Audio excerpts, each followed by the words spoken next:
O mundo inteiro falava a mesma língua, com as mesmas palavras. Ao emigrar do Oriente, os homens encontraram uma planície no país de Sinar, e ali se estabeleceram. E disseram uns aos outros: vamos fazer tijolos e cozê-los no fogo.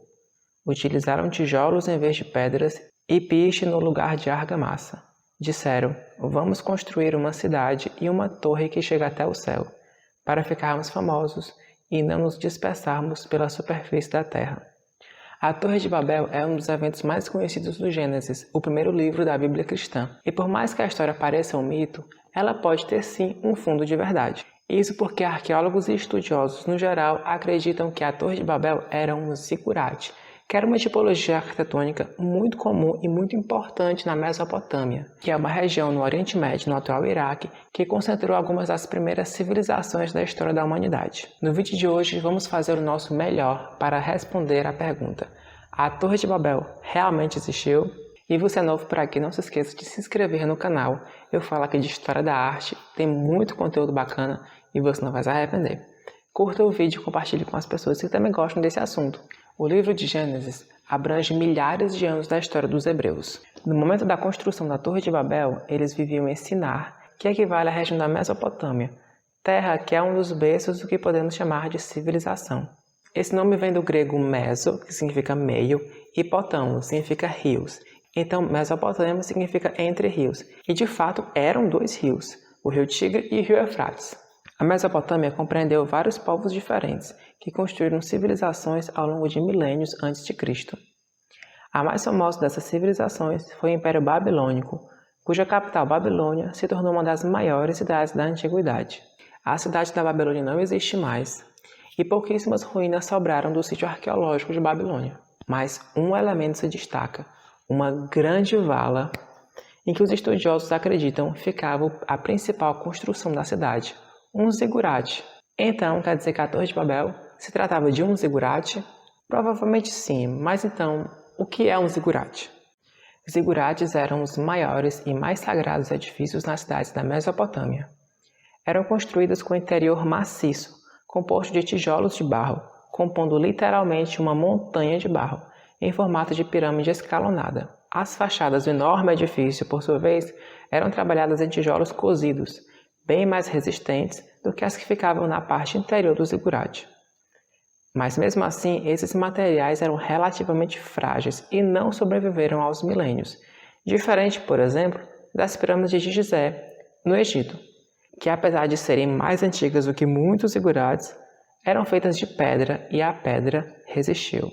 Na antiguidade, o poder político se confundia com o poder religioso, e os zigurates, na categoria de maiores edifícios da Mesopotâmia, tinham um cunho religioso muito importante. Mas eles não eram templos, como a gente conhece hoje em dia. Na verdade, eles eram uma espécie de conexão entre o céu e a terra. Os mesopotâmicos acreditavam que essa construção dos zigurates, especialmente por sua escada, faria com que os deuses descessem para convívio com os homens aqui na terra. E de fato, no topo dos zigurates ficavam o santuário onde o Deus morava.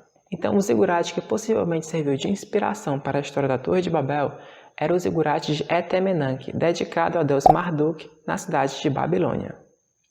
O seu auge foi durante o governo do rei Nabucodonosor II, que levou o Império da Babilônia ao apogeu econômico, militar e cultural. Mas ele foi rei entre 605 a.C. e 562 a.C., bem depois do que se acredita em que aconteceu o evento da Torre de Babel segundo a Bíblia.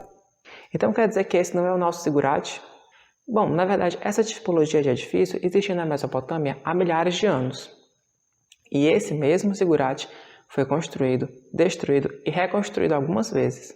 E a principal evidência que nós temos de que o zigurate de Etemenanque correspondia à Torre de Babel está na Tábua de Esagil, encontrada no sítio arqueológico da cidade de Uruk, uma das cidades mais antigas do mundo, e que hoje está exposta no Museu de Arqueologia Nacional da França, nos arredores de Paris. Esse documento valiosíssimo é, na verdade, uma série de exercícios matemáticos feitos para escribas praticarem cálculo e conversão de unidades de medidas. E para isso, os exercícios contêm as dimensões completas dos edifícios do complexo do santuário do deus Marduk em Babilônia. Os edifícios descritos aqui são o templo de Esagil e o zigurate de Etamananque. E os dados mostrados são quantidade de andares do zigurate, largura, profundidade, altura. E tudo isso servia de referência para os exercícios, que os escribas faziam para estudarem cálculo. E como eu falei para vocês, como os zigurates e todas as construções da Mesopotâmia eram feitas de barro, então o que acontece? Elas não sobreviveram. Então a gente não tinha como saber quais eram de fato as dimensões do antigo zigurate, mas os registros históricos encontrados pelos arqueólogos nos dão as respostas. E graças a esse exercício dos escribas, a gente tem condições de dizer quantos andares tinham os zigurates de Etamananque e quais eram as suas dimensões. Mas o que os estudiosos acreditam é que esses valores eles eram exagerados, eles eram superfaturados. Mas a altura que o zigurate de Etamananque provavelmente tinha era de 91 metros de altura. Bem alto, viu? Equivale a um prédio de 30 andares. E também mais ou menos a altura da Estátua da Liberdade, em Nova York. Mas aí vocês me perguntam, como que esta tábua, por mais que ela descrevesse o zigurate, como que a gente pode concluir então que ela se referia à Torre de Babel? Bom, não há certeza de nada, eu sinto muito. Os arqueólogos e assiriólogos são pessoas que estudam especificamente a Mesopotâmia. Assim como existem egiptólogos, os assiriólogos eles se dedicam exclusivamente ao estudo arqueológico, histórico e linguístico da Mesopotâmia, para vocês verem como a Mesopotâmia é importante. Eu era uma das pessoas que desprezava a Mesopotâmia, achava que ela não tinha tanta relevância quanto o Egito, mas graças a Deus eu mudei de cabeça. Mas então, voltando, esses cientistas acreditam que não dá para saber, de fato, se aquele realmente era o zigurate que inspirou a Torre de Babel. O que existe são especulações. A tradição nos diz que o livro de Gênesis foi escrito por Moisés, ou mesmo pelos seus seguidores diretos.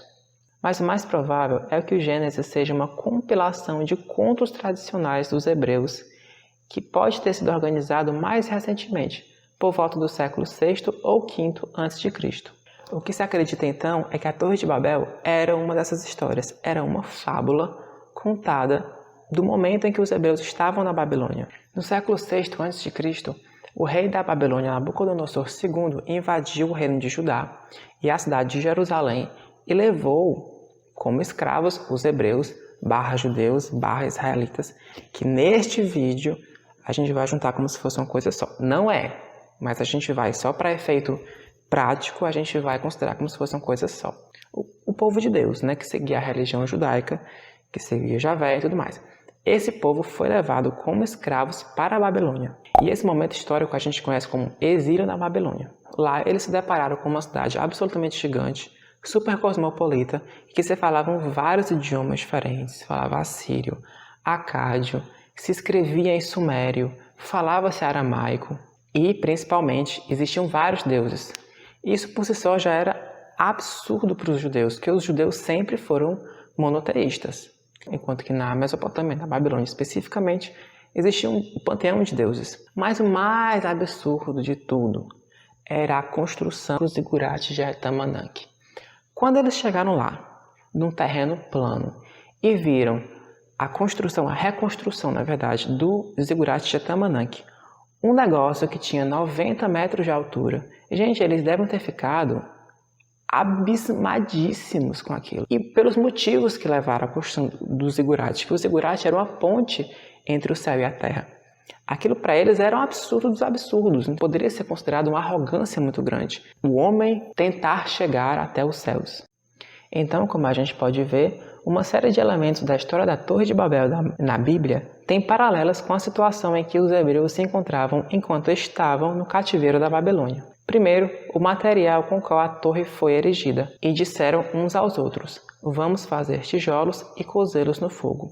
Utilizaram tijolos em vez de pedras e piche no lugar de argamassa. Esses materiais descritos na Bíblia correspondem precisamente com os materiais utilizados na Mesopotâmia. Então tá tudo ó. Disseram: vamos construir uma cidade e uma torre que chega até o céu, para ficarmos famosos e não nos dispersarmos pela superfície da terra. Bom, nesse trecho eles fazem alusão a um zigurate, porque o próprio conceito por trás da construção do zigurate é isso. Basta olhar o significado do nome do zigurate da Babilônia, Etemenanque, que tem raiz suméria e significa casa da fundação do céu na terra.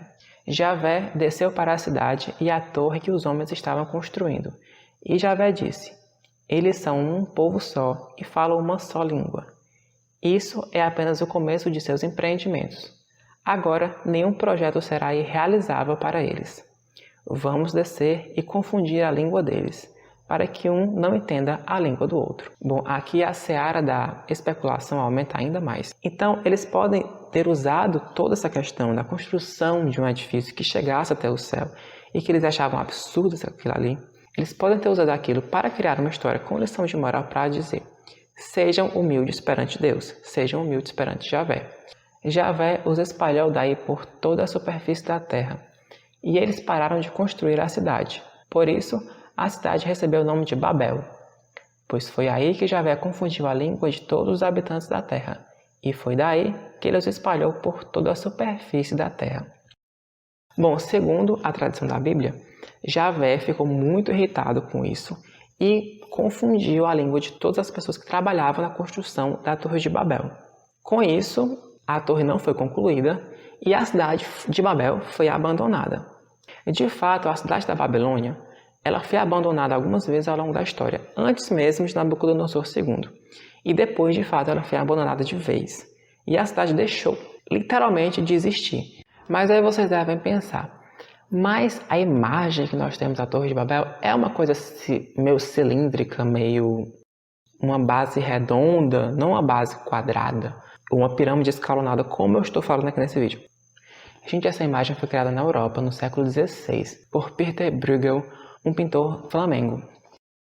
Toda a imagem que a gente tem aqui no Ocidente de uma torre cilíndrica que vai se estreitando até chegar ao céu, na verdade vem daí, nasce daí. Então não tem nenhum compromisso com o que de fato aconteceu, até porque naquela época, naquele momento da Europa, eles não tinham noção de nada do que tinha acontecido na Mesopotâmia, eles não tinham noção da história da Mesopotâmia. E sim, essa história que eu falei da Torre de Babel ser inspirada em um zigurate da Babilônia, gente, isso é muito polêmico, porque não se tem comprovação. Então isso tudo é baseado em especulação. É uma especulação dos cientistas, dos arqueólogos, dos historiadores? Sim, mas é uma especulação. Vocês vão encontrar vários pesquisadores justificando diferentes teorias para a Torre de Babel, para a Arca de Noé, para o dilúvio. E isso é normal, isso faz parte do debate histórico e isso é saudável. Então, se você é cristão e se ofendeu com o meu vídeo, me perdoe, mas se você gostou do vídeo, não se esqueça de curtir, compartilhe com as pessoas, comente aqui embaixo alguma coisa, se você tem alguma outra teoria ou se você estudou outra teoria sobre a Torre de Babel, não se esqueça de comentar aqui embaixo. E no mais, se inscreva no canal e tchau, tchau!